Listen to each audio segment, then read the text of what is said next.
अब तीसरे घर की सलाहियतों को बेल्ट कर दिया तो वो बुनियादी तौर पर आपकी पढ़ाई लिखाई बोलने की सलाहियत, आपकी डायलॉग्स डिलीवरी की सलाहियत उसमें मुतासिर होगी। तो यहाँ ये तीसरे घर के रोल को आप याद रख लीजिएगा।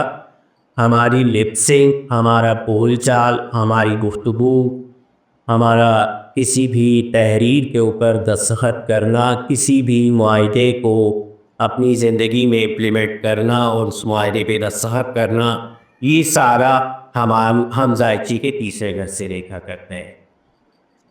इंटरनेशनल लेवल पे जब भी कभी हम मंडेन एस्ट्रोलॉजी की बात करेंगे तो मंडेन एस्ट्रोलॉजी में आपका तीसरा घर जो है आपके पड़ोसी ममालिक को जाहिर कर रहा होता है। वो पड़ोसी ममालिक जिनके साथ आपकी सरहद लगती, ठीक है ना। अब यहाँ पर अगर जजीरा है, फर्ज कर लेते हैं जैसे माल्टा एक जजीरा है।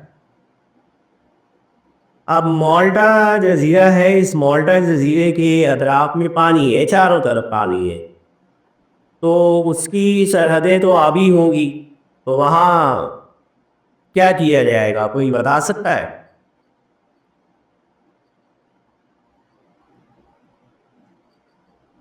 कि एक जजीरे का अगर जायचा देखना हो, फर्ज कर लेते हैं मैं माल्टा जजीरे की बात कर रहा हूँ, या जैसे पाकिस्तान का एक जजीरा है मलोड़ा, लेकिन इसको एक खुश्की का रास्ता लगता है। इसके अलावा पाकिस्तान के काफ़ी जजीरे हैं जिनको खुश्की के रास्ते नहीं लगते। अब यहाँ पर जो भी सूरत हाल होती है उस सूरत हाल को इस तरह से देखा जाता है कि आपके अतराफ के ममालिक, अब वो चाहे चारों सिमत में से किसी भी तरफ, लाजमी नहीं है। जैसे हमारे पाकिस्तान में तो आप ये समझ रहे हैं कि साउथ वेस्ट की जानिब समंदर है और साउथ वेस्ट में समंदरों के अंदर आगे कोई मुल्क नहीं है। बाकी जो हमारी तीन अतराफ हैं उसमें अफ़गानिस्तान, ईरान, इंडिया की सरहदें हमारे साथ लग रही हैं, पैपी चाइना की भी सरहदें हमारे साथ लग रही हैं और अफगानिस्तान भी है। तो ये सरहदों का जो एक सूरत हाल है वो जायचे के तीसरे घर से देखी जाती है, मंडेन औसत। अगर हम बात करते हैं जायचे की समत देखना, जैसे बाज़ औक़ात वक्ती जायचे में सवाल आ जाता है कि मफरूर किस समत में गया होगा या जो चीज़ खो गई है वो किस समत में हो। तो मैं यहाँ पर सिर्फ एक दो जुमलों के अंदर आपको पूरे जायचे की मिसाल दे देता हूँ। हमेशा आपका जो लगन होता है वो मशरिक होता। अब वो वहाँ पर कोई भी बुर्ज, इसकी कोई कैद नहीं है, आपका लगन हमेशा मशरिक की समत को जाहिर करेगा। आपका सातवां घर मगरिब की समत को जाहिर करेगा। आपका चौथा घर शुमाल की सिमत को जाहिर करेगा और 10वां घर जो है वो जुनूब की सिमत को जाहिर करेगा। अब इसके दरमियान में ये जो तीसरा घर है ये जाहिर करता है शुमाल मशरिक की हदूद हो, मशरिक का वो हिस्सा जो शुमाली हिस्सों से करीब तर हो। ये तीसरे घर की समत पता लगेगी। आप ये सवाल सर आपको जी। सर शुमाल यानी नॉर्थ। नॉर्थ ईस्ट, ठीक है ठीक है। ठीक है सर। इसी तरह जो 10वां घर है वो साउथ है और आपका जो 11वां घर होगा वो साउथ ईस्ट कहलाएगा। 11वां और 12वां दोनों साउथ ईस्ट कहलाएंगे और पहला घर फिर ईस्ट का है,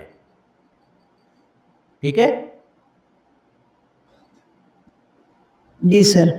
अच्छा, ये समत का एक छोटा सा कुलिया था जो मैंने आपको एक समझ लेंगे 2 मिनट में आपकी समझ में आ गया होगा आसानी से, या जी सर, समझ समझ आ गई। सिमतें समझ में आ गई। अब ये समतें सारी चीज़ें देखी जाती हैं। एक अहम चीज जिस्मानी निज़ाम में जो हमारा आसाबी निज़ाम है, जिसको हम नर्व सिस्टम कहते हैं, वो तीसरे घर से देखा जाता। तीसरे घर से हमारे तमाम आसाबी निज़ाम के खलल ज़ाहिर होते हैं। अगर किसी का कोई जैसे फालिज हो जाता है, उसका आधा हिस्सा डैमेज हो जाता है, राइट या लेफ़्ट साइड, तो आप कभी उस साइल के वक्त सवाल में जब इस तरह की कोई आप कंडीशन देखेंगे, वहाँ आपको तीसरा घर और 11वां घर ये दोनों किसी तौर पर आपको डैमेज मिलेंगे। बिल्कुल उसमें ऐसी आपको कैफियत मिलेंगी कि वहाँ नहस तारे मौजूद हो सकते हैं। सर 11th क्यों? 11th का भी इसलिए बताता हूँ कि 11th में फ़र्ज कर लेते हैं कोई ऐसा प्लेनेट है जिसकी 5वीं नज़र तीसरे पे पड़ रही है, नजर पड़ रही है, ठीक है सर। वहाँ ठीक है उसकी मिसाल मौजूद होती है। ठीक है ना? तो ये मैं आपसे इसीलिए कहता हूँ ये बेसिक्स है। अब डीप में जब हम जाएंगे ना, फिर तो ये होगा कि एक घर के जायचे के 8 घरों से, 4 घरों से या 3 घरों से या 5 घरों से कनेक्शन बन रहा हो। अब कम से कम एक सितारे की 4 नजरात तो होती है, 3 से 4 कम से कम नजरात होती है। सिर्फ शम्स, ज़ोहरा और अतारद, कमर, ये 3-4 सितारे ऐसे हैं जिनको वैदिक नजूम में 2 नजरात ली जाती हैं जहाँ मौजूद हैं, या फिर 180 दर्जे की नजर ली जाती है जहाँ पर उनकी 7वीं नजर। 7th हाउस, जी सर। ठीक है, ये 7th हाउस की नज़र कामिल ली जाती है। जबकि जो जदीद नजूम के जो आजकल हम स्टडी कर रहे हैं, जैसे वी.के. चौधरी साहब ने बहुत ज़्यादा इस पे काम किया है। वी.के. चौधरी साहब ये भी कहते हैं कि मरीख चौथी नज़र तो देता ही है, मरीख का हाफ एक्सपेक्ट आपको 10th नज़र की सूरत में भी मिलता। ये वी.के. चौधरी साहब की किताब में मेरी नज़र से गुजरा था और पढ़ा था मैंने। तो अभी कुछ नज़रात का जो फ़लसफ़ा वेस्टर्न और वैदिक में डिफरेंट है, उस पर बहुत सारे जो इंडियन एस्ट्रोलॉजर्स हैं वो काम कर रहे हैं या उसके ऊपर तहकीक कर रहे हैं कि भाई ये किस हद तक सही है और किस हद तक गलत है, या इसको किस हद तक लिया जाए और किस हद तक ना लिया जाए। तो ये बात चीज़ें चल रही हैं अभी तहकीक के अंदर।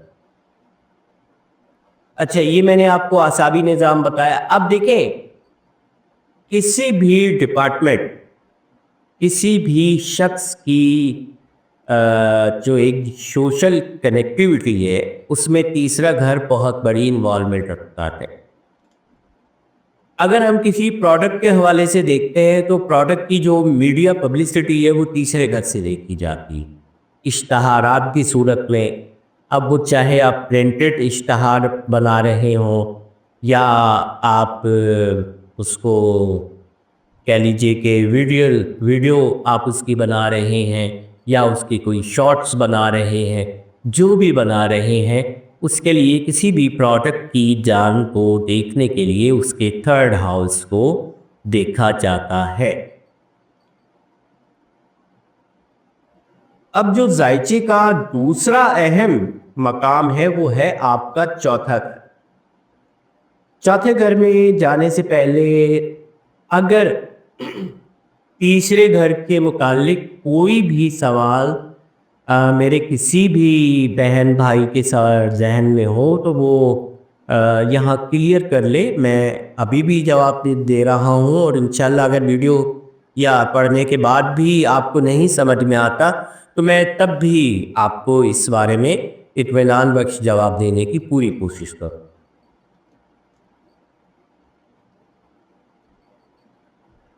कोई ऐसी सवाल या कोई ऐसी चीज़ जो आपको तीसरे घर की मंसूबात के हवाले से समझ ना आई? सर टेली कम्युनिकेशन भी इसी से 3rd हाउस से। जी बिल्कुल, telecommunication, media reporter, publicity, information mobile phone, officer, सहाफत, ये सब चीज़ें इससे हैं। छोटे बहन भाइयों का मैंने जिक्र नहीं किया था, वो भी कर देता हूँ कि आपके जो सिबलिंग्स हैं वो छोटे बहन भाई तीसरे घर से देखे जाते हैं। अच्छा, एक बड़ा लतीफ सा नुक्ता बताऊं आपको यहाँ पर। Yes sir. अगर तीसरा घर बंद हो, बंद से मुराद ये है कि फर्ज कर लेते हैं तीसरे घर के अंदर दो नहस सितारे मौजूद हैं और तीसरे घर का हाकिम सितारा भी नहस सूरत हाल में किसी जायचे की नहस मकाम पे पड़ा होगा। ये मिसाल दी है मैंने आप इकलौते बहन भाइयों के ऐसे तमाम बच्चे जो इकलौते हैं उनके जायचे में अगर आप नजर करेंगे तो आपको तीसरा घर उनका बंद नजर आए। उनका सर मैंने एक और चीज भी नोट किया है, अगर थर्ड हाउस में केतु है तो उसके बाद कोई बहन भाई भी नहीं है। बिल्कुल, अगर राहु है तब भी नहीं है। नहीं नहीं, राहु में होता है, मैं बताता हूं। राहु में बहन भाई होता है। असल में राहु की प्लेसमेंट के ऊपर डिपेंड करता है। अगर राहु आपका सैटर्न के घर में है, मीन्स कैप्रिकॉन में है, जेमिनाई में है या विर्गो में है, तो फिर तो आपके आगे बहन भाई हो सकते हैं। लेकिन केतु किसी भी सूरत में तीसरे घर में आ जाए, वहां फिर उसके आगे औलाद का सिलसिला मुनक़ता हो जाता है। ये अगर स्कॉर्पियो राशि होता है एग्जॉल्टेड हो थर्ड हाउस में। सर, स्कॉर्पियो राशि के तीसरा घर कैप्रिकॉन बनता है। कैप्रिकॉन के अंदर राहु बुरा नहीं होता। केतु की बात कर रहा हूँ सर, केतु स्कॉर्पियो राशि third house. Sir, Ketu Scorpio राशि में अगर थर्ड हाउस कैप्रिकॉन के अंदर है। नहीं सर, वो कह रहे हैं विर्गो से देखें तो थर्ड हाउस स्कॉर्पियो बनेगा। अच्छा, सॉरी, स्कॉर्पियो बनेगा। केतु स्कॉर्पियो के अंदर कैसा होता है याद रख लीजिएगा कि राहु के और केतु के दो ही मकाम है जहां पर शर्प की पोजीशन रखी जाती है। टॉरस और सुमला राहु के लिए, टॉरस और जेमिनी राहु के लिए, और केतु के लिए स्कॉर्पियो और सेजिटेरियस। ये सर यूनानी और हिंदी मकतबा फ़िक्र में ये दो मकामात ऐसे हैं जहां पर राहु को और केतु को शर्फ का समझा जाता। तो ऐसी सूरत में बहरहाल अब तक तो मेरे सामने से कोई जायचा नहीं गुजरा है कि किसी के जायचे में केतु सेजिटेरियस में या अक़रब में मौजूद हो। हाँ, बाकी दीगर बुरूज में मैंने कई जगहों पर ये असेसमेंट की है, देखा है, ऑब्जर्व किया है, और इसीलिए आपसे ये पॉइंट शेयर किया कि तीसरा घर अगर बंद होता है या वहाँ केतु मौजूद होता है तो भी औलाद का सिलसिला आगे मुनक़ता हो जाता। ये सर मेरे छोटे भाई का है थर्ड हाउस में केतु। हाँ, तो बस फिर उसके बाद कोई वैसे बहन का, कंफर्म हुआ ना, उसके बाद नहीं है। हाँ जी, हाँ, उससे भी कंफर्म हो गया कि आगे नहीं होता बंद भाई। उससे नहीं होता। अच्छा, ये एक चीज रह गई थी। चौथा घर जायचे का दूसरा बड़ा अहम घर है। औताद के 4 घरों में से चौथे घर को बहुत सारी मंसूबात हासिल है। पहली बात कि ये चौथा घर माँ से मंसूब है, आपकी मदरलैंड से मंसूब है, आपकी जाए विलादत से। जिस जगह पर, जिस शहर में, जिस मकाम पर आपकी विलादत होती है, ये चौथा घर उससे मंसूब है। मदरलैंड से मुराद जिस मुल्क में आपकी पैदाइश होती है उसकी सूरत हाल चौथे घर से देखी जाती है। अब यहीं पर अगर केतु की बात आ जाए कि चौथे घर के अंदर अगर केतु मौजूद हो तो ऐसे लोग अमूमन वो इलाका या वो अपनी बर्थ प्लेस छोड़ देते हैं पैदाइश के बाद। उनको वहाँ पर रोजी रिस्क की कमी रहती है या नहीं रहती, लेकिन ऐसे अक्सर लोग बैरून मुल्क सेटल होते हैं या बैरून मुल्क चले जाते हैं। ये भी केतु के हवाले से अभी बात चल रही थी, तो मैंने कहा चले इसमें एक अमेंडमेंट कर दी जाए जो देखी जाती है। तो बात लोग Yes, sir. सवाल करते हैं ना कि मैंने दुबई का वीज़ा अप्लाई किया हुआ है, मैंने यूके के लिए, बल्गारिया के लिए या ऑस्ट्रेलिया के लिए, सो एंड सो किसी मुल्क की कंट्री के लिए मैंने नेशनैलिटी अप्लाई की है। अगर तो उसके चौथे घर की डिटैच हो रही है कोई कैफियत, तो फिर तो वो बंदा किसी ना किसी सूरत, चाहे वो डंकी मार के जाए, चाहे वो चला जाएगा बाहर। उसने चले जाना। और मैं बाज़ बार पिछले दिनों एक दोस्त से मेरी बात हो रही थी, तो आप लोगों को शायद ये अंदाज़ा है या नहीं है, ये जो हमारा पिंडी, चकवाल, झेलम, गुजरात, गुजरांवाला, मियाँवाली, तलागंग, इन इलाकों के अक्सर लोग बैरून मुल्क बहुत जाते हैं जी सर, अक्सर ही बाहर है। बेतहाशा। बल्कि मैं तो ये समझता हूँ कि शायद ही कोई गली ऐसी हो जिसमें से एक दो अफराद यूके या यूएसए में सेटल ना हो। बिल्कुल सर, सही ऐसे है। तो या फिर आर्मी में हो, वो भी जो है ना क्या नाम है, अपनी एक जगह टिकते नहीं। तो इस तरह के लोग आप सर उसके रीजन? देखिए, रीजन मैं इसको केतु नहीं मानता। हर बंदे के जायचे में केतु ही सब कुछ नहीं होता।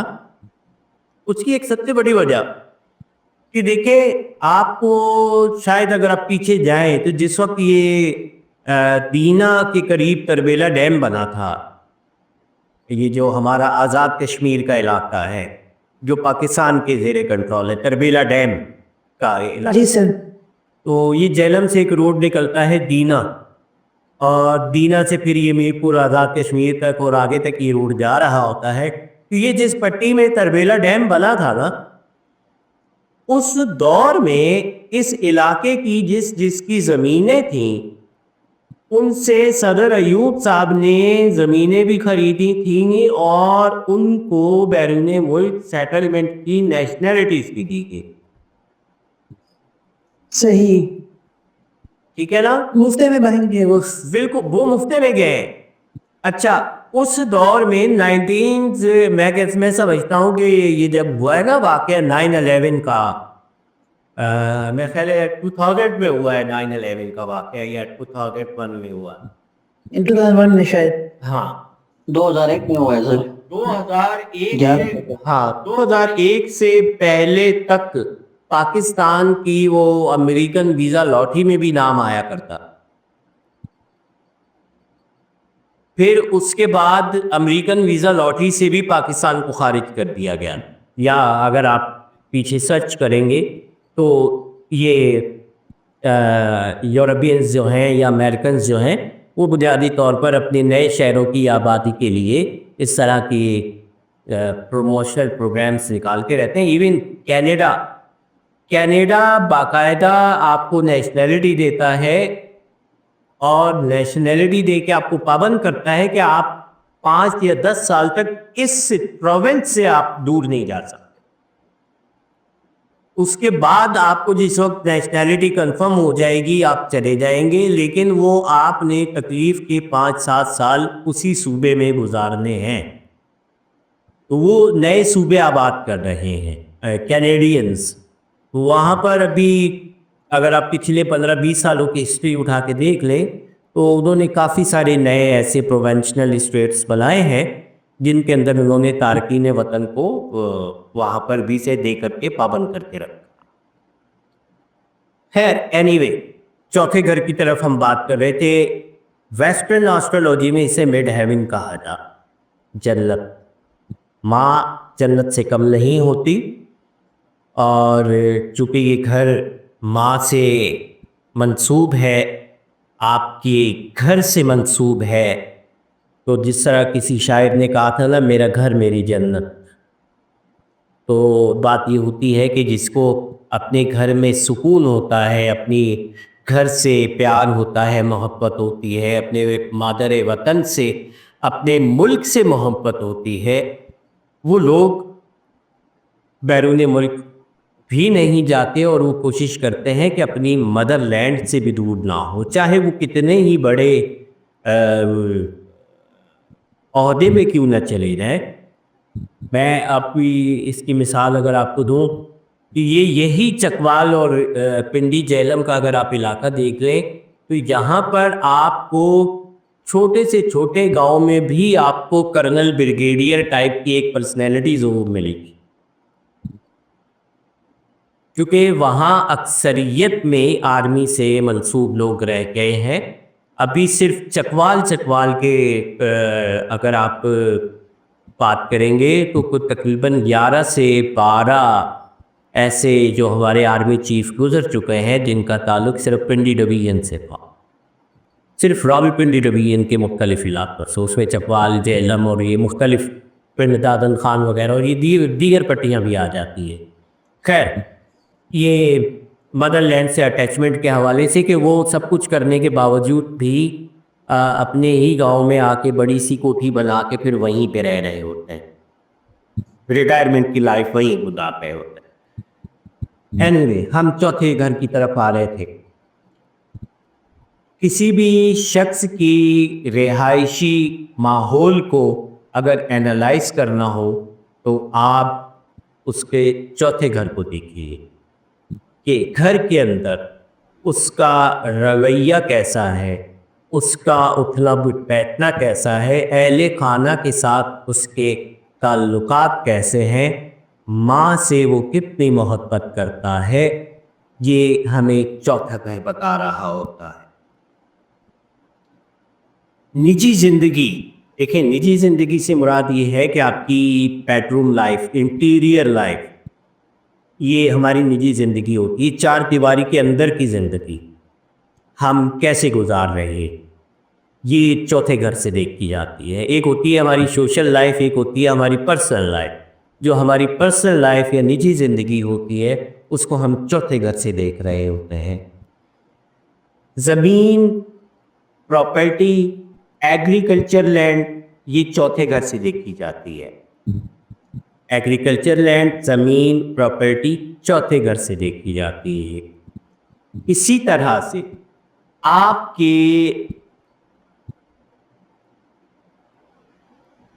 क्या कहना चाहिए, विरासत, सवारी, विरासत सवारी के ऊपर भी मैं आ रहा हूँ। विरासत की ज़मीनें भी चौथे और आठवें घरों से, दोनों से देखी जाती।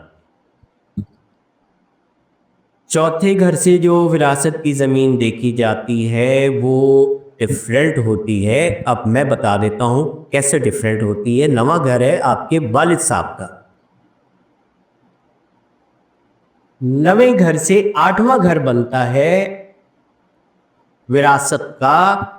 जो चौथा है वो प्रॉपर्टी जो आपके वालिद साहब ने बनाई है, वो घर जो आपके वालिद साहब ने बनाया है, उसकी विरासत चौथा घर बता। ठीक है। इसी तरह वालिदा को जो तरके में विरासत मिलती है, मीन्स आपके नाना नानी की तरफ से, वो भी चौथे घर से देखी जाती है। उसकी आगे चल के मैं पूरी डेफिनेशन दूंगा, उसमें उसकी बेस के लिए चौथा घर और दूसरा एक और घर भी इन्वॉल्व होता है, वो मैं आगे चल के आपको क्लियर करूंगा पूरे तरीके से। सर 9 से कौन सा हाउस आपने बताया, वालिद का घर? 9 से तीसरा घर बन गया 7वां। 9 से तीसरा सर? हाँ, 9 के बिल्कुल अपोजिट है ना, तो 7वां हो गया। अच्छा, third house, okay sir. Third house. तो वालिद की जो विरासत होगी वो 8वें घर से देखी जाएगी। ओके सर, ठीक है सर। तो वो चौथा बनता है। ठीक है ना? आगे से आप समझ आ रही। आपकी घरेलू गाड़ियां, घरेलू सवारियां, बाइक, कार, लग्जरी कार, आपका लिविंग स्टाइल, आपका तर्ज जिंदगी, ये सब चौथे घर में आएगा। अगर चौथे घर के अंदर कोई बहुत इस तरह की, जिस तरह दिखे ज़ोहरा लग्जरी लाइफ से मुंसलिक सितारा है, और अगर ज़ोहरा आपके चौथे घर में अच्छा है, प्रोमिनेंट है, शर्फ का बैठा है, या आप यूँ कह लीजिए कि कम से कम अपने घर का बैठा है, तो वो आपको एक अच्छी आसूदा हाल ज़िंदगी देता है, आसूदा हाल लिविंग स्टाइल दे रहा हो। आई मीन्स पेरेंट की तरफ से आपको खुशहाली मिल रही है। तो ये चौथे घर से देखी जाती है। ज़मीन के अंदर जो दफीना होता है, खजाना, कहते हैं ना जी, देग निकल आई, लोटा निकल आया, कहीं से बर्तन निकल जी आया, सर, जी सर। वो चौथे घर से देखिए जी सर। जो दफीना देखा जाता है, इसको हम क्या कहते हैं, ट्रेयर, ट्रेयर कहते हैं इंग्लिश में ना, जिसे चौथे घर से देखा जाता है। अच्छा, आपका बेडरूम भी चौथा घर, ये भी याद,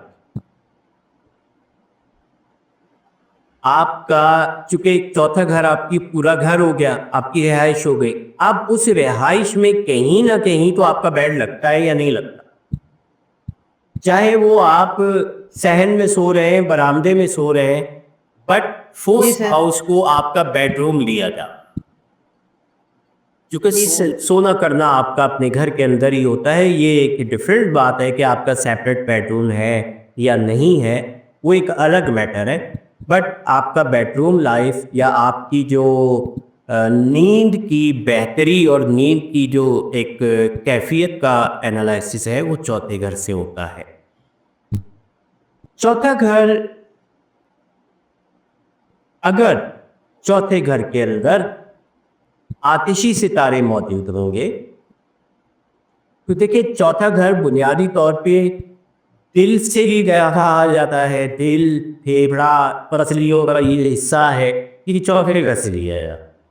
नाभ से ऊपर का हिस्सा चौथा घर है, नाभ और सीना, ये चौथे घर से मुंसलिक है। अब इसके अंदर देखिए बहुत से पार्ट्स आ जाते हैं, हमारा दिल भी आ जाता है, दिल के बिल्कुल साथ ही हमारा बेहरा है, लीवर हमारा नीचे आता है, पांचवें घर में देखा जाता है, आते ही छठे घर से देखी जाती है। लेकिन ये चौथे घर की भी आपको बहुत बात बता रहा हूँ।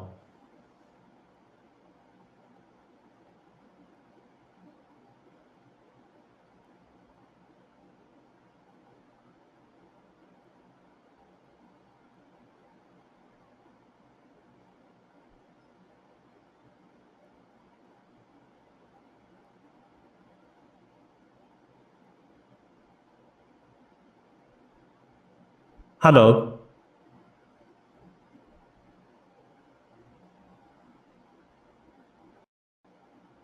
जी, हेलो हेलो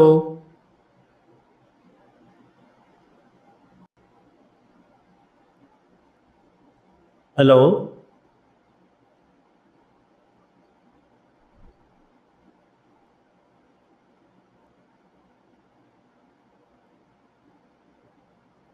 आ जाएं, सब आ जाएं, क्योंकि 40 मिनट के बाद जूम डिस्कनेक्ट हो जाता है, 35 से 40 मिनट के बाद। जी सर, 39 मिनट्स के बाद। हाँ, तो ये इस वजह से ये एक प्रॉब्लम आ जाता है।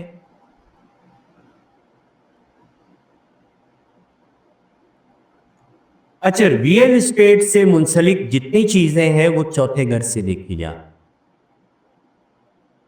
रियल एस्टेट से मुंसलिक जितनी भी चीजें हैं आपकी प्रॉपर्टी के, ज़रई ज़मीन हो, रिहायशी ज़मीन हो, वो बुनियादी तौर पर आपके चौथे घर से ही देखी। अब देखिए, आपके शहर के जितने तालीमी इदारे हैं, तालीमी माहौल, आपके शहर का तालीमी माहौल, स्कूल, कॉलेजेस, इनको फोर्थ हाउस से देखा जाता है मंडैन एस्ट्रोलॉजी।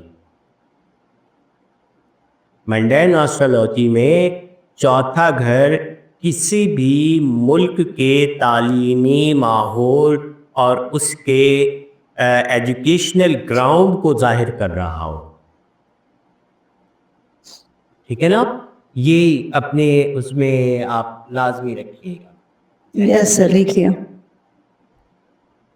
और इसी तरह जितनी पब्लिक अवामी इमारतें होती हैं, पब्लिक प्रॉपर्टी होती है, मंडेन एस्ट्रोलॉजी में ये भी चौथे घर से देखी जाती है। हमारी ज़राअत, एग्रीकल्चर, और जिस तरह हम कहते हैं ना कि पाकिस्तान एक एग्रीकल्चरल कंट्री है, एक ज़रई मुल्क है, तो उसकी कैफियत का अंदाज़ा भी इससे लगा लें कि पाकिस्तान के जायके के चौथे घर के अंदर खैर से ज़ौल बैठा हुआ है और वो भी कोई अच्छी हालत में नहीं।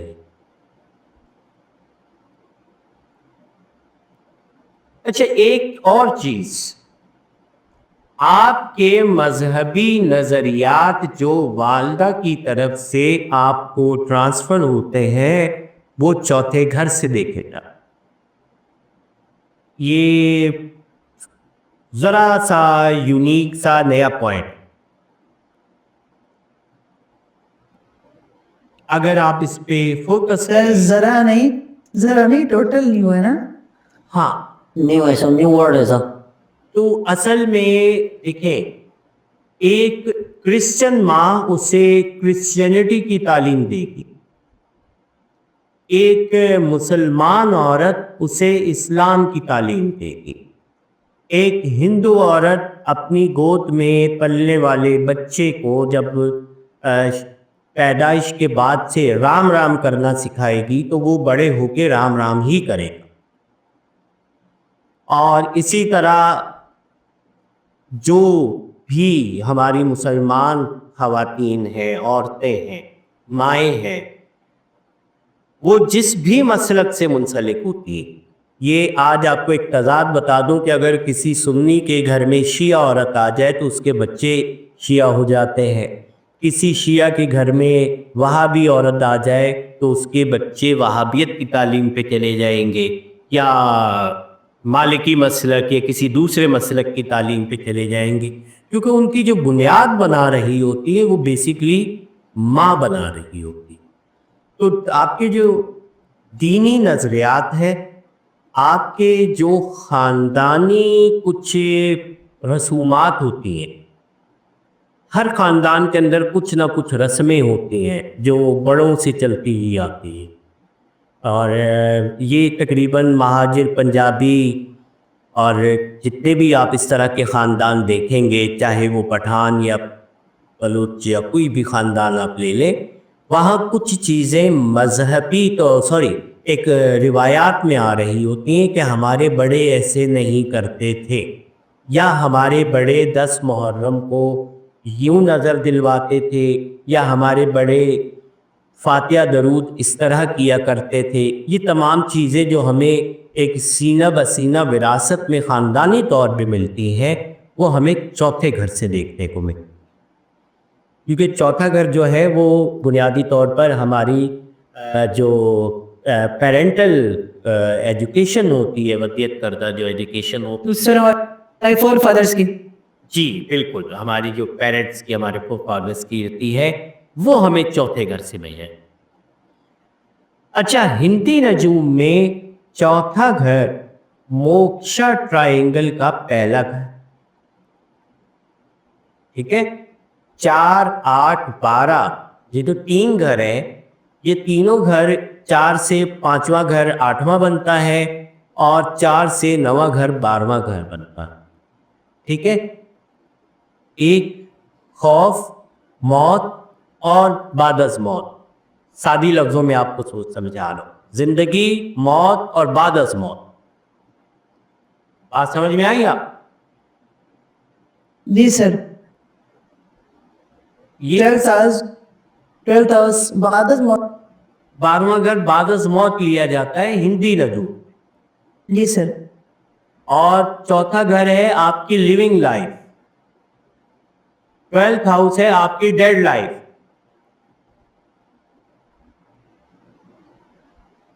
ठीक है, पंजाबी में वो जी जी सर। मिसाल देते हैं ना, सोया ते मोया एक बराबर होता है। हाँ सर, 12th हाउस सोने का घर, तो आधी मौत, हाँ, नींद आधी मौत है। नींद आदि मौत है। तो 12th हाउस जिसका खराब होगा, जिसका 4th हाउस खराब होगा, उसकी नींद लाजमी डिस्टर्ब, उसकी नींद गहरी नहीं हो, ये आप याद रख लीजिएगा। उसके साथ नींद की खराबियों की वजह से उसके जो एक हार्मोनल सिस्टम है वो डिस्टर्ब होगा, में मस्ट भी उसके हार्मोन्स के अंदर प्रॉब्लम आ रहा होगा। और हार्मोन से मुराद मैं मर्दाना या जनाना हार्मोन्स की बात नहीं कर रहा हूँ, इससे हट करके भी हमारी बॉडी के अंदर और बहुत सारे हार्मोन्स होते हैं, जिसमें थायराइड भी है, और थायराइड के साथ साथ जो पिट्यूटरी ग्लैंड डोपामिन क्रिएट कर रहा होता है, प्रोजेस्टेरॉन क्रिएट कर रहा होता है। इसके अलावा हट करके तकरीबन 11 हार्मोन्स डिफरेंट टाइप के ऐसे होते हैं जो हमारी बॉडी के निज़ाम को, सुकून को मेंटेन रखने के लिए हमारा पिट्यूटरी ग्लैंड प्रोड्यूस कर रहा होता है।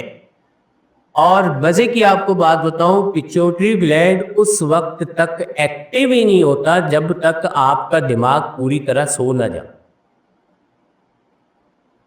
तो आपकी अगर नींद कच्ची है, आपकी नींद अगर डिस्टर्ब है, आपकी नींद में आपका दिमाग चलता रहता है, तो आपके साथ पिट्यूटरी ग्लैंड की वजह से जो केमिकल डिस्टर्बेंस आएंगी वो आपकी लाइफ को किसी न किसी सूरत में भी डिस्टर्ब कर सकती हैं। चाहे वो मैदे की आपको जलन दे दें, एसिडिटी दे दें, खराबी दे दें, नींद की खराबी दे दें, कुछ ना कुछ प्रॉब्लम आपके साथ ज़रूर होगा अगर आपका चौथा और 12वां घर डिस्टर्ब, ये याद रख लीजिएगा। चौथे घर से मुताल्लिक और कोई चीज़ अगर आप जानना चाह रहे हो,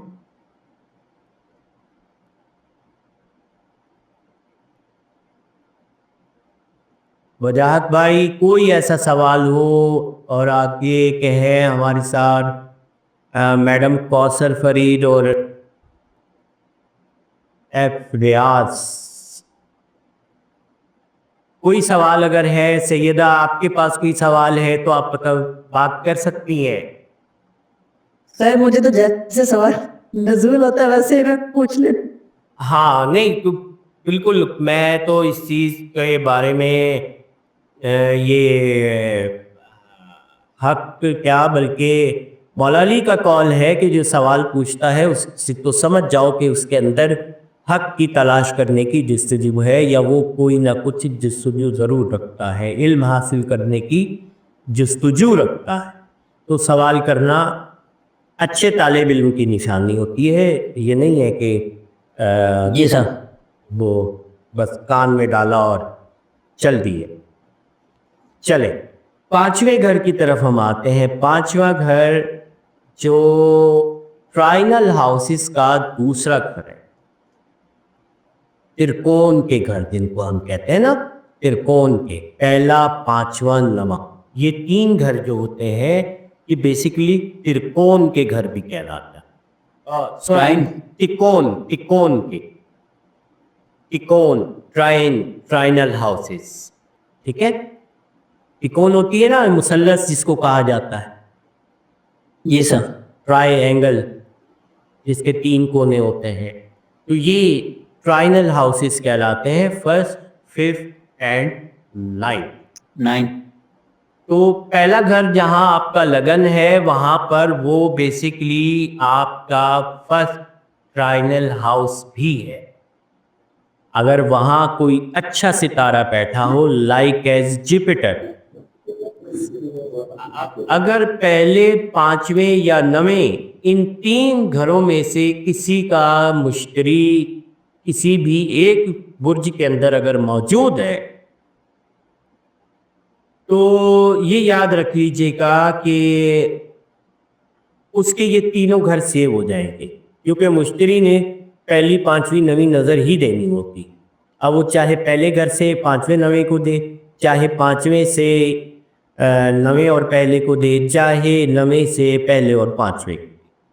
तो यहाँ पर ये इन ट्राइनल हाउसेस का बड़ा एक अपनी जगह एक अहमियत है कि इन घरों के अंदर 7 सितारों की मौजूदगी आपके मिजाज में और मिजाज के साथ साथ ज़िंदगी से लुत्फ़अंदोज़ होना और ज़िंदगी को इंजॉय करने के बारे में बता रहा होता है। ये पांचवा घर इस मामलात के हवाले से होता है।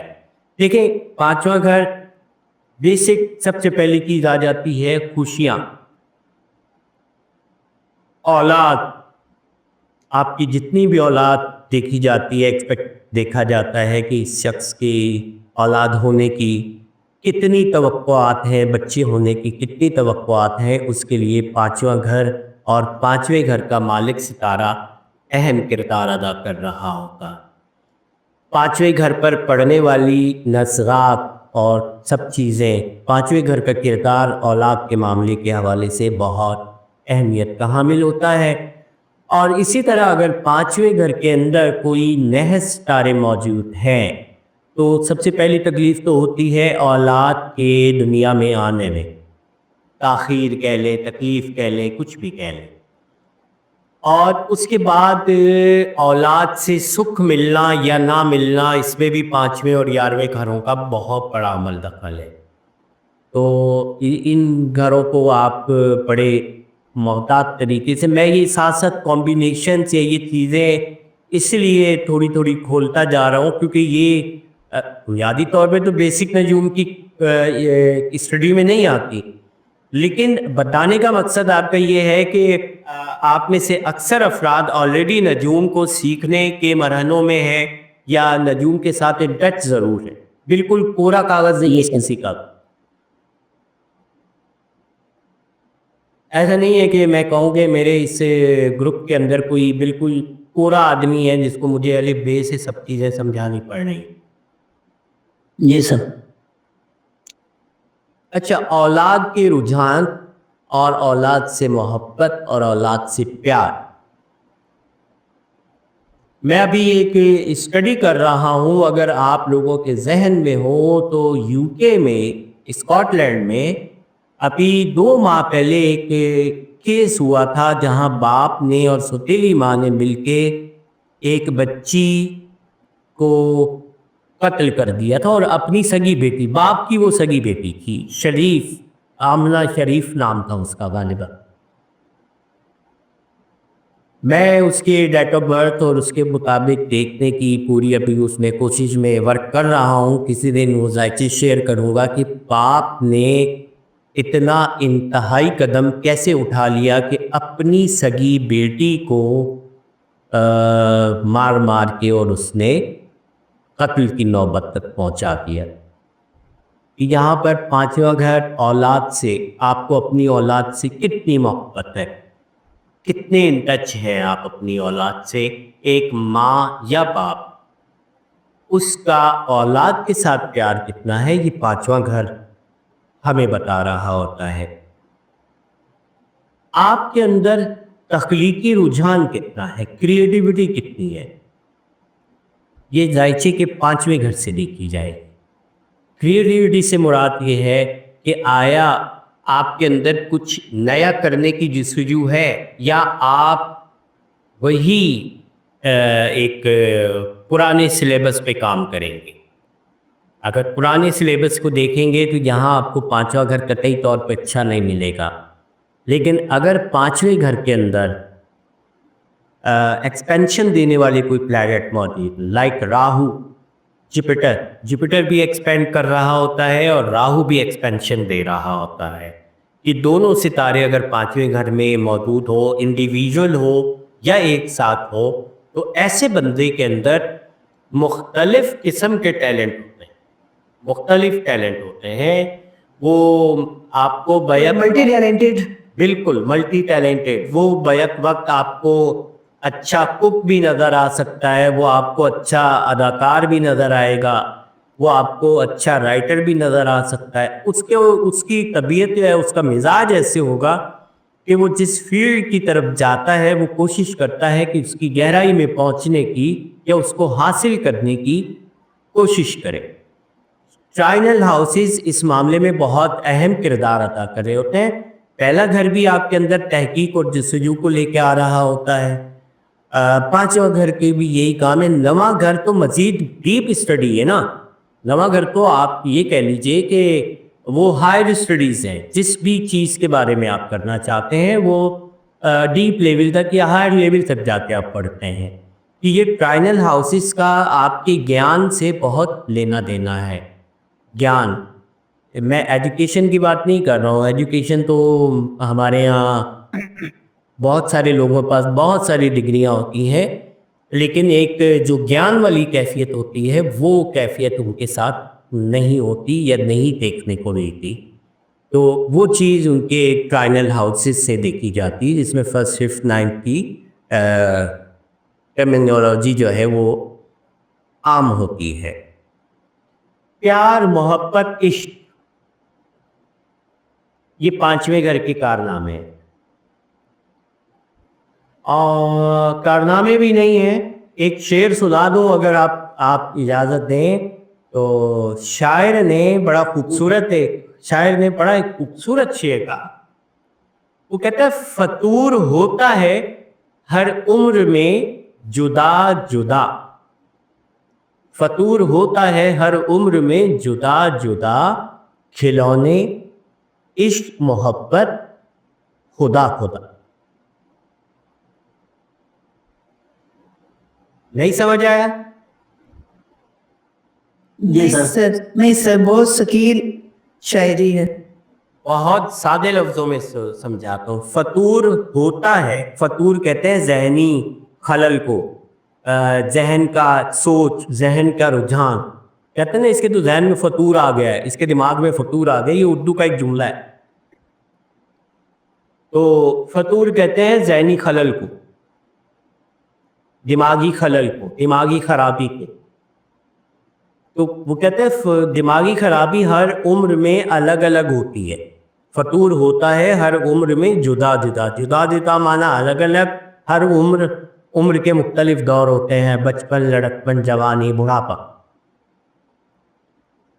ऐसे ही है।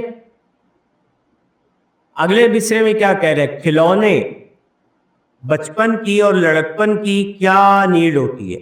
खिलौने, ऐसे ही है। जी बिल्कुल ऐसे है।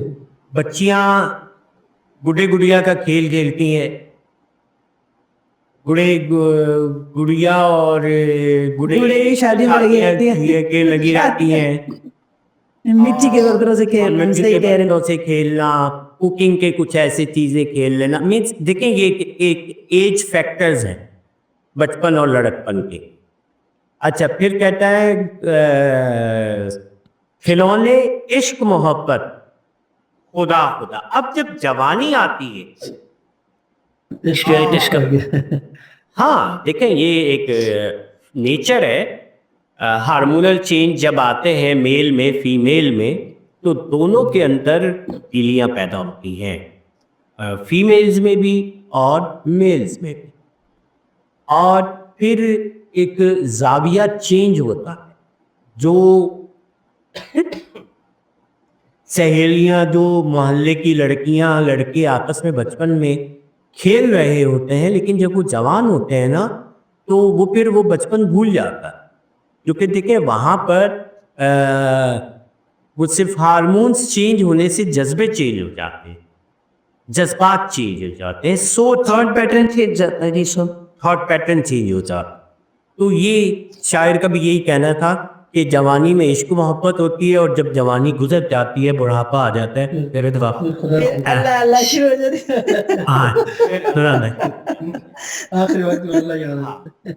ये छोड़ा था एक वो शेर ऐसा रहा कि इसी तरह है। अच्छा, जितनी आपकी तफरीही हिस्सा करनी है, मीन्स एंजॉयमेंट, आप बच्चों के साथ कहीं पार्क में चले जाते हैं, बच्चों को फन लैंड ले जाते हैं, बच्चों को एंटरटेन करने के लिए आप कहीं ने आउटिंग पर खाना खिलाने जाते हैं, कभी आइसक्रीम खिलाने ले जाते हैं। ये तमाम चीज़ें आपके 5 मिनट से ज़ाहिर होती हैं। मौसीकी डांस, गाना, शायरी, सिनेमा, थिएटर, टीवी और इस तरह की महफिलें जैसे जश्न भी लगा गए आप उससे, ये सब 5वें घर से देखी जाती। फिर हाउस से उनके अटैचमेंट देखी जाए। अभी शायद वो पिछले दिनों आमिर सराजी ने एक रिसाइट में कहा था कि आप कोई दावत अटेंड करते हैं और 5वें घर के अंदर वो उन्होंने उसका कोई रेट दिया था। मेरे ख्याल से लगेगा आपको याद होगा कि 4 दिन बाद दिन पहले की बात ग्रुप के अंदर की बात। ये सर जी ये बात बंगोली ने कहा था। आप हाँ, यार सागर भाई नहीं नहीं, ये सागर भाई ने कहा होगा। बंगाली नहीं बोलो यार, सागर भाई बोलो। हम बाधा संग वो हम तो बंगाली ही है।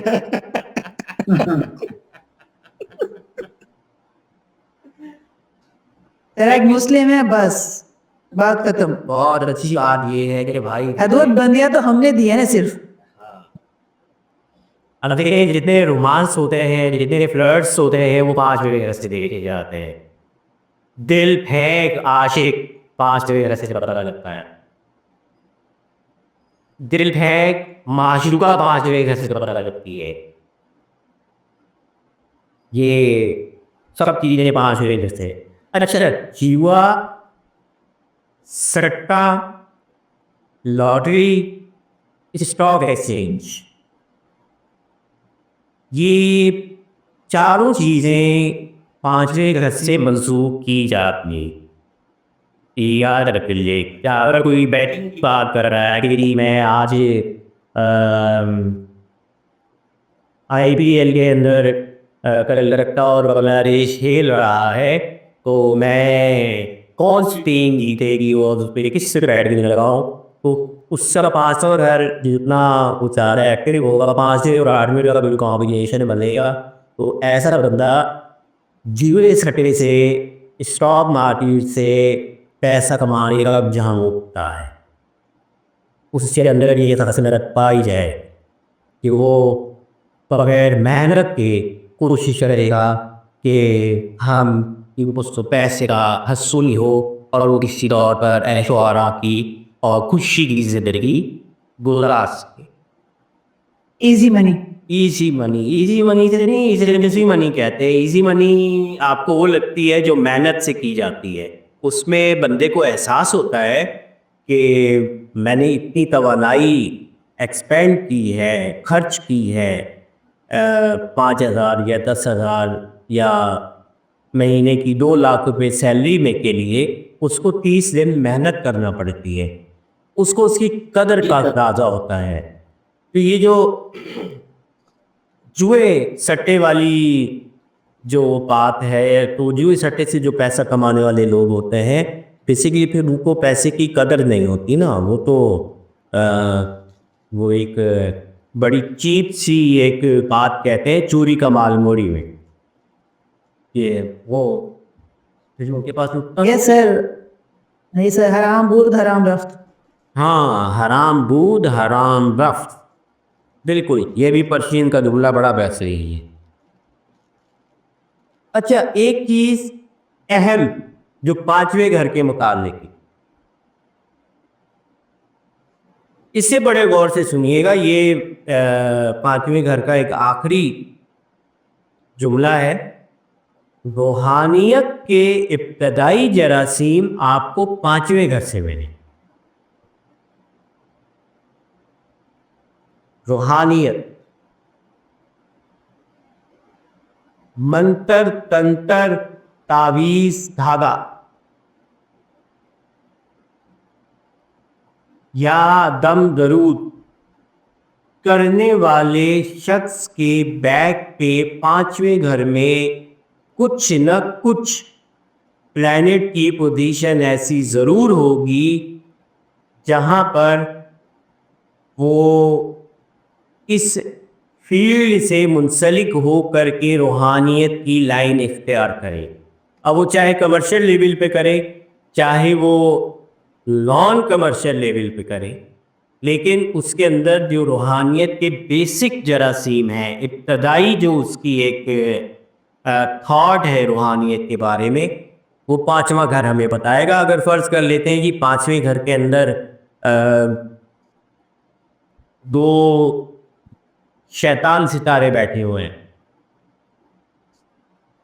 एक शैतान सितारा बैठा हुआ है, तो वो अगर जाएगा भी तो फिर वो रूहानियत की तरफ नहीं आएगा, वो फिर किसी तंत्र ब्लैक मैजिक की तरफ जाएगा, हाँ, फिर वो मंत्र विद्या या तंत्र विद्या की तरफ ब्लैक मैजिक की तरफ जाएगा। ठीक है स्मिथ। तरफ जाएगा।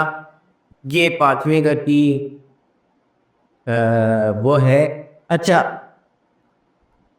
हर बंदे की जाती खुशी और जाती तख्लीक, अगर कोई शख्स कहता है ना ये मेरी पर्सनल असेसमेंट है, दिस इज माय रिसर्च, वो पांचवें घर से प्लेसमेंट क्या है।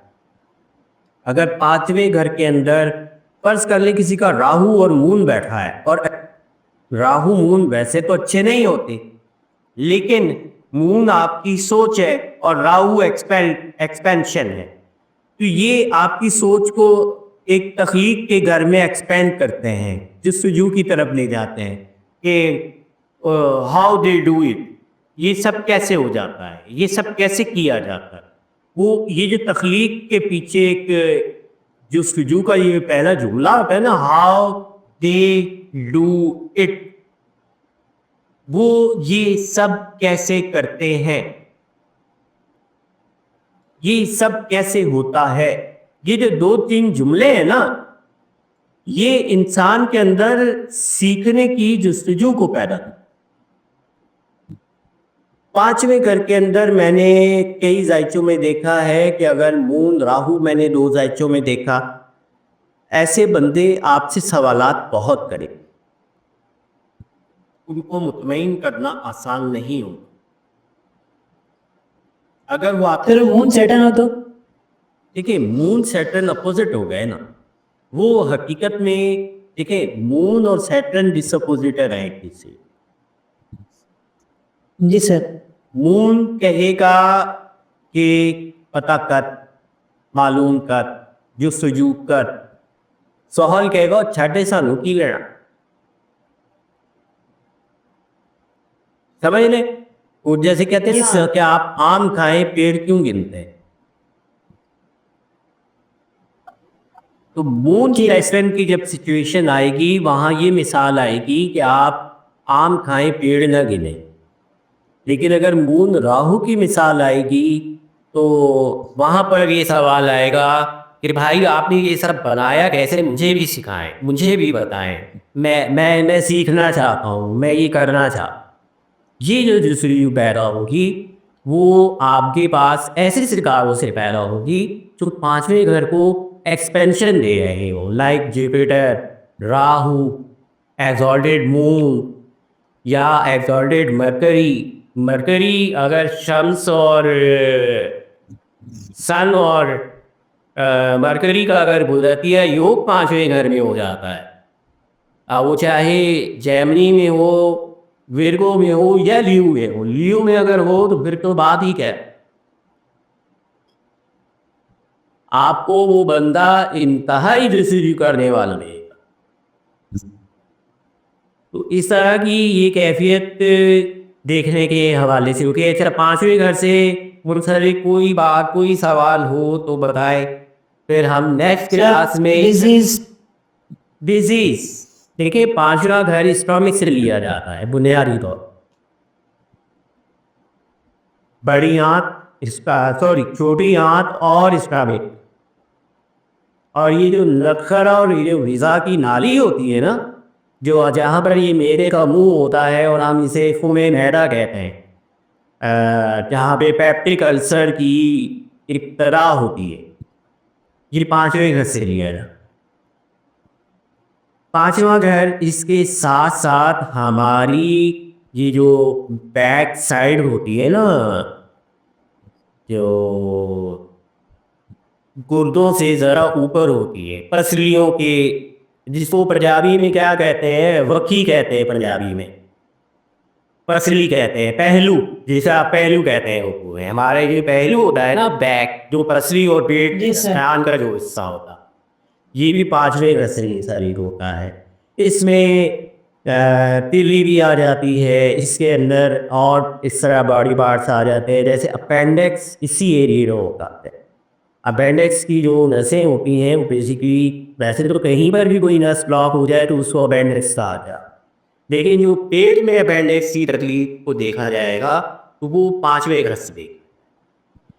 और इसी तरह सुसाइडल अटेम्प्ट पांचवें घर में आप देखेंगे। पांचवें घर चूंकि आपको रिसिड्यू सोबर उभारता है, तो यहाँ पर अगर नेगेटिव प्लैनेट्स मौजूद हो तो काइंडली उस बच्चे को ऊपर लगासी ज़्यादा तवज्जो देने की जरूरत होती है।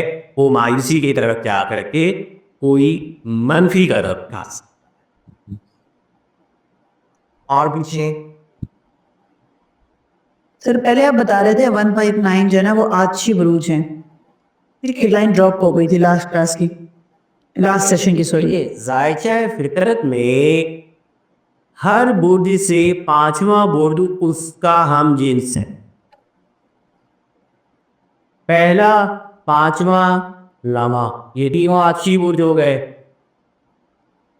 दूसरा, छठा, दसवां, ये खाकी बुर्ज हो गए। तीसरा, सातवां, 11वां, सेम नेचर हो गई जी सर। ये बागी साइन, एयर साइन हो गए। और इसी तरह चौथा, 8 12 वाटर साइन। ये वाटर साइन। तो ये एक ट्राइका बनी है, ये जिसों पे हम इधरों की सारी तरक्की को ख़त्म करने के बाद इंडिविजुअल एक एक घर के अंदर हम प्लैनेट्स की और उसकी कॉम्बिनेशन की जब हम बात करेंगे ना, तो ये तमाम चीज़ें इस तरह मैं आपको एलिब्रेट करूँगा सारी चीज़ें कि ये कनेक्शन किस तरह होते हैं। अच्छा, एक मज़े की बात आप देखिए कि जायचा फितरत में 7th हाउस ही स्पाउस सब है, और शायद 7th हाउस कभी भी हम मिजाज नहीं, ठीक है, जी सर, ऑपोजिट होता है। अपोजिट होता है। और अपोजिट भी नहीं होता, आप उसे यूं कह लीजिए कि देखिए, पहला घर हमल, सातवां घर लिब्रा, ठीक है, वो हवा है, ये आग है। आग और हवा की आपस में नींद दोस्ती है। हवा आपको और बढ़ा देती है। सर बढ़ा भी देती है और ना हो तो जलने भी नहीं देती। जी सर, हाँ ये भी है सर। बुझा देती। नहीं, देखिए ये कंट्रोल में होता है ना सर। अब ये वजाहत है ना, वजाहत भाई हमारी वजाहत साहब तो है, ये आई थिंक गिलगित से है। गिलगित में चने की दाल उबालना बड़ा मसला हो जाता है ऑक्सीजन की कमी की वजह से।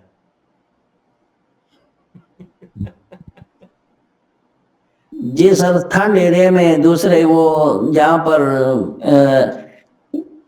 देहात में ऐसा होता है सर, गिलगित सिटी में ऐसा नहीं होता है। मिसाल आपको दे रहा हूँ कि अपर एरिया में ऑक्सीजन की कमी होती है बनिस्बत लोअर एरिया के। जितना आप बुलंद पहाड़ों पे जाते हैं वहाँ ऑक्सीजन की कमी होती चली जाती है।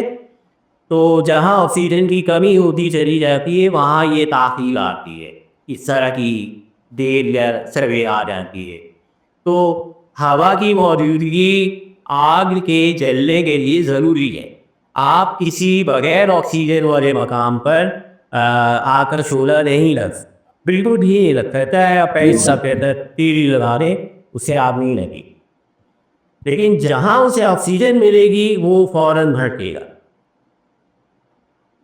फौरन भड़केगा। जी साहब। अब इसी तरीके से अगर टॉरस और अकरब की हम बात कर रहे हैं तो टॉरस जो है वो खाकी बुर्ज है और अकरब जो है वो आबी बुर्ज है।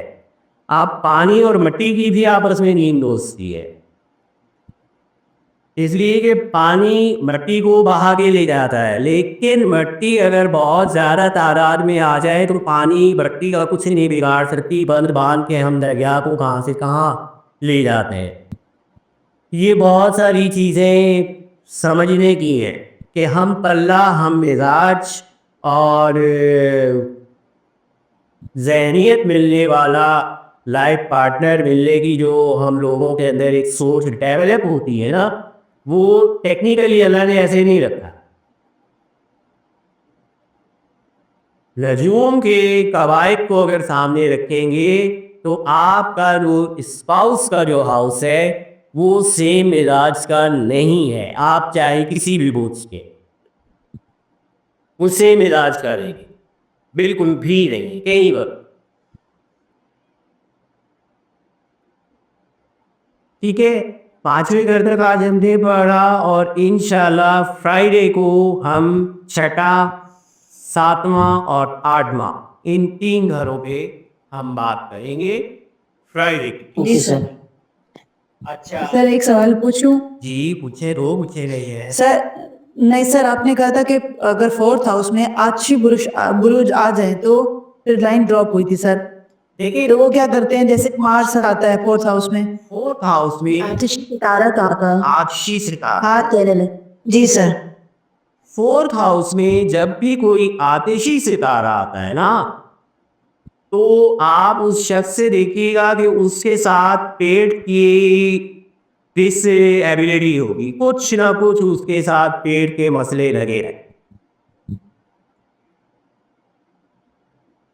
कुछ ना कुछ, चाहे उसकी एसिडिटी बढ़ जाए, चाहे उसको सीने में जलन होना शुरू हो जाए, चाहे उसको मिर्चें हजम ना हो, चाहे कोई और ऐसा इशू हो, उसके साथ ये मसला दरपेश रहेगा। दूसरी चीज, अगर यही चौथे घर के अंदर कोई आतिशी सितारा मौजूद है और वो पॉजिटिव है, तो वो उनके लिए एक डिफेंडर है। डिफेंडर अपने अहले खाना के लिए डिफेंडर है, उनके लिए वो लड़ेगा, कटेगा, मरेगा, लेकिन अपने अहले खाना को आँच नहीं आने देगा। बट अगर कोई सितारा आतिशी है और चौथे घर के अंदर आके बवाल में चला गया है, तो वो घर के अंदर जोरी जबरदस्ती चौधरी बन गए कि मेरी बात सुन। तेरा बबाल मतलब? वबाल से मुराद के फर्ज कर ले, एरीज वालों का मालिक जो है मार्स, वो चौथे घर कैंसर में आके रेमिलेटेड हो गया, वबाल में चला गया। ठीक है सर। हबूत में या वबाल में, ये नेगेटिव है। सिंपल 3 कैफियत होती हैं, हबूत, वबाल और खसीस, जिसको हम कहते हैं एक डेबिलेशन, डेटर्नेशन, और तीसरे को इंग्लिश में कुछ और एग्जाल्टेशन। नहीं, एक्सोलिडेशन तो शर्फ हो गया ना। जी सर। एक होती है डेबिलेशन, वो हो गया हुबूत, एक्सोलिडेशन के बिल्कुल अगेंस्ट। जी सर। एक होती है डेटरमेंट। डेटरमेंट होता है किसी भी सितारे का अपने से 7वें घर में मौजूद होना, जैसे शम्स एक्वेरियस के अंदर डेटरमेंट होता है। मुकाबला। हाँ, मुकाबिल घर में इसको डेटरमेंट कहा जाता है। तो इसी तरह इसकी तीसरी होती है, लेकिन अभी मेरे जहन में वो इंग्लिश वर्ड आ नहीं रहा है, हजीज की कैफियत कहते हैं उसको।